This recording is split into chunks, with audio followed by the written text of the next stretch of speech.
Welcome to my channel. I'm Scott, and in this video I am going to walk you through the process of valuing Suncor stock by analyzing their financial statements and dissecting their financial ratios so we can determine if it's a buy or a sell. Suncor's specialty is the production of synthetic crude from oil sands. This is just one of the many ways to extract oil. Another way is extracting it beneath the sea. The way Suncor does it is they remove the sand from the ground and put it into trucks. Then they bring the trucks to crushers where the large clumps of earth are processed. Once the oil sand is crushed, hot water is added so it can be pumped to the extraction plant. Most oil in North America comes from shale rock. The rock is extracted from the earth, then crushed, then heated to release the oil. A big negative with Suncor is the climate impact of the way they process oil. The greenhouse gas emissions for oil sand extraction and processing are a lot more than conventional crude oil. So these emissions contribute to global warming and the enhanced greenhouse effect. Although Suncor has made efforts to reduce the gas emissions over the years. The company is headquartered in Calgary, Alberta, Canada, and was founded in 1919, over 100 years ago. Alberta is one of the largest producers of oil on the entire planet, and this company is a big part of that. The company went public in '93 and trades on the New York Stock Exchange, Mexican Bolsa, Deutsche Börse, and Swiss Stock Exchange. It was selling retail gasoline as Sunoco in 480 locations until it acquired Petro-Canada in 2009, and they changed the name on all the gas stations from Sunoco to Petro-Canada. So this company is a fully integrated oil company. They pull oil from the ground, which is the very first step of the process, and they sell oil directly to the retailer, which is the last step. They also do all the in-between steps as well. In North America, it develops and produces oil and natural gas in Western Canada, Colorado, and it does offshore drilling in Eastern Canada. Its international efforts include offshore developments in the North Sea, and conventional land-based efforts in Libya, Syria, and Trinidad and Tobago. Suncor operates refineries in Edmonton, Alberta, Sarnia, Ontario, Montreal, Quebec, and Colorado. These refineries supply industrial, retail, and commercial consumers. The company is also one of the largest Canadian retailers of petroleum products. Berkshire Hathaway sold all of its Suncor stock in Q1 of this year, after opening a position in Q4 of 2018. We don't know the real reason they sold. It may be they had too much invested in oil with Chevron and did not want to sell that, so they sold this instead. Also, they may just be bearish on Suncor. But only Warren Buffett and his team know the real reason. We're going to look at the ticker that trades on the TSX, so all the numbers in this video are in Canadian dollars. Let's get started with the model. This is a large cap company. 46 billion market cap, they're trading at $31 a share, and they have 1.5 billion shares outstanding. Let's look at the financials. The way you value a company is you estimate the free cash flows into the future, and then you discount those numbers back to today's value. That's what we're doing in this video. And free cash flow is cash flow from operations minus capital expenditures. So you can see they had a lot of free cash flow in 18 and 19. Negative in 2020 because oil prices were so low. But they did have a small positive in the trailing 12 months. Net income is the profit or loss on the income statement. It's revenue minus expenses. And that's positive in 18 and 19, a big negative in 2020, but they did have a small positive in the trailing 12 months. Revenue is the sales for the company, and that was really strong, $38 billion in 2018 and 19, then dropped a lot in 2020. This is the company's income statement. The top line is the revenue, the sales. Below that is the cost of revenue. These are the expenses directly related to generating the revenue. An example is the cost of labor and the cost of oil. Revenue minus cost of revenue gives you your gross profit. You can see that gross profit was a lot higher in the trailing 12 months when compared to 2020, even with similar revenue. So they did a good job at cutting their expenses and became more profitable and more efficient. Below that is operating expenses, which are payroll, marketing, and depreciation. Payroll goes in the cost of revenue and operating expenses. It depends who you're paying. If you're paying somebody who's pulling oil on the front lines, it goes in the cost of revenue. If you're paying somebody who works in accounting or in a legal team, it goes in the operating expenses. Gross profit minus operating expenses gives you your operating income. And they had a big negative in 2020. It did get a lot better in the trailing 12 months, but it's still negative. Below that is the interest they pay in their debt, and that's been going up from $850 million to $1 billion. Then below that is other income and expenses. They had a positive $1.5 billion. This is the gain on the sale of an asset. And that's why they had positive net income, because of this other income and expenses. I would focus on operating income when I look at the income statement. That's a better indicator of the company's financial health.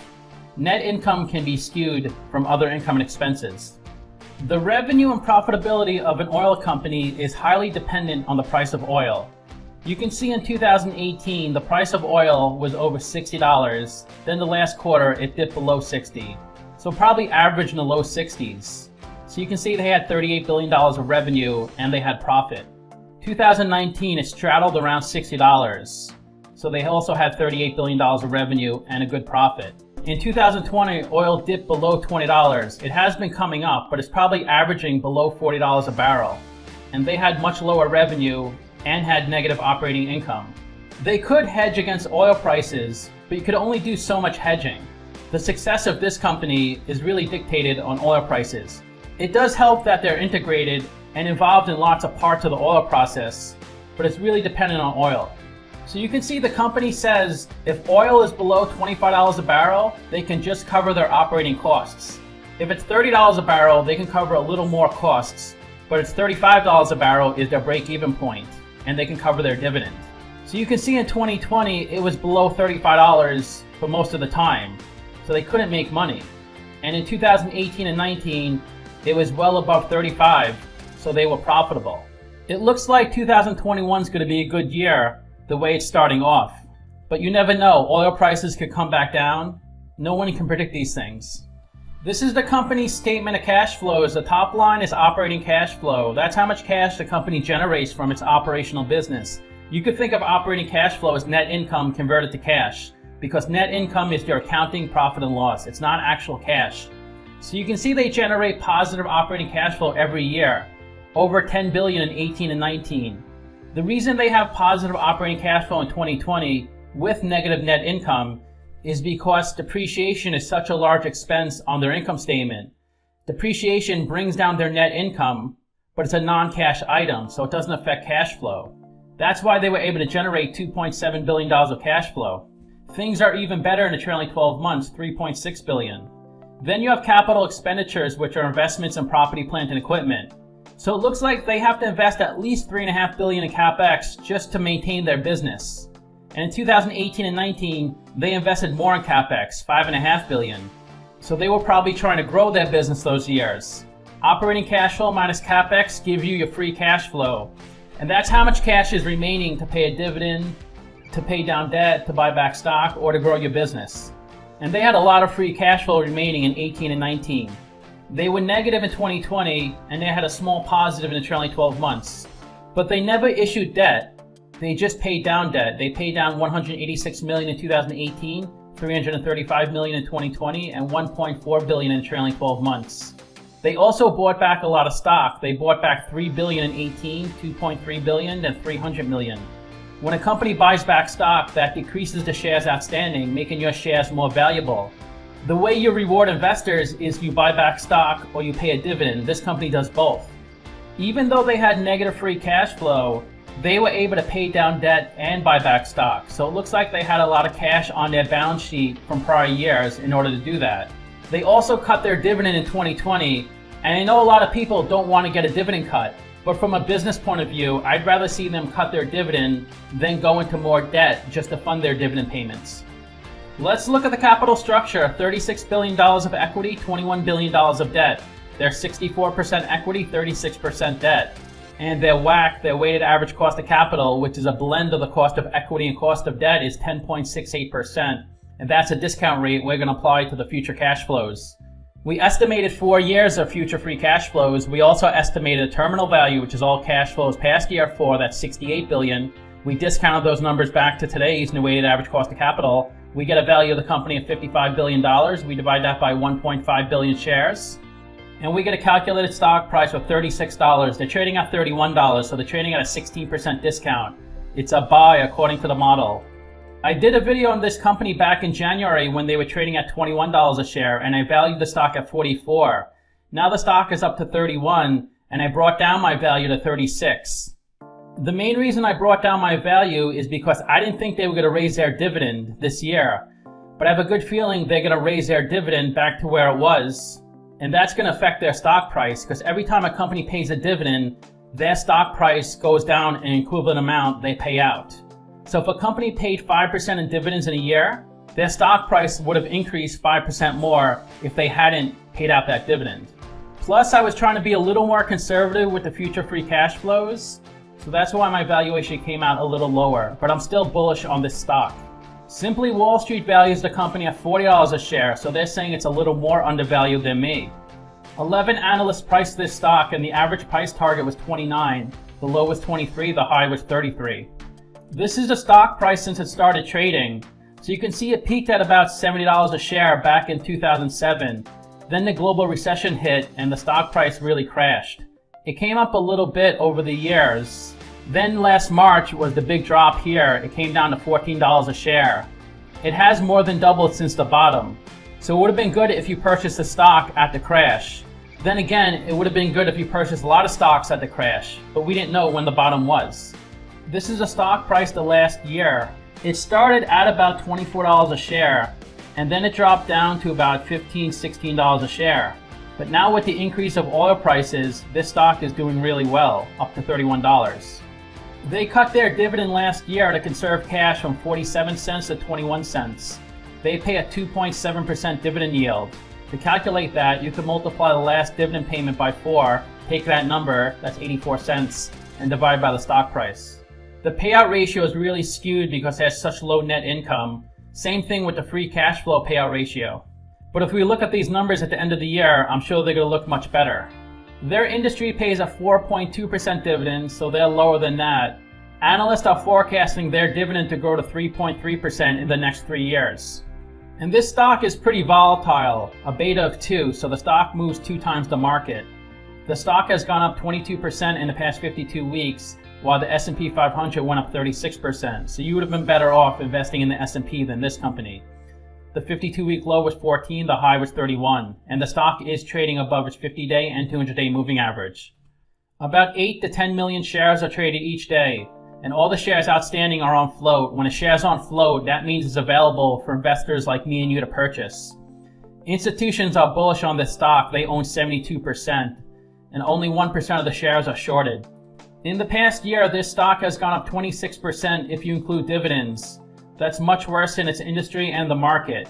In the past 3 years, this stock has gone down 35%. In the past 5 years, it only went up 5%. Its industry didn't do that well either, up 10%, the market up 61%. Analysts are forecasting their earnings to grow 41%, which I definitely think that's going to happen. Their industry 16% and the market 14%. Analysts are expecting their revenue to grow only 5%. I think it'll grow more. Their industry 9% and the market 6%. In the past 5 years, their annual earnings decreased 13%, its industry increased 20%, and the market increased 13%. So they've been struggling in terms of earnings relative to their industry. If you invested $10,000 into this company 10 years ago and reinvested the dividends, you would have to buckle up because you'd be on a roller coaster ride. Up, down, up, down, up, down, up, down, up, then way down. It has come up, so you'd be at $8,800 today. That's a 13% loss. The biggest shareholder is Dodge & Cox at 4%, then Fidelity International, then Vanguard, RBC, and Fidelity again.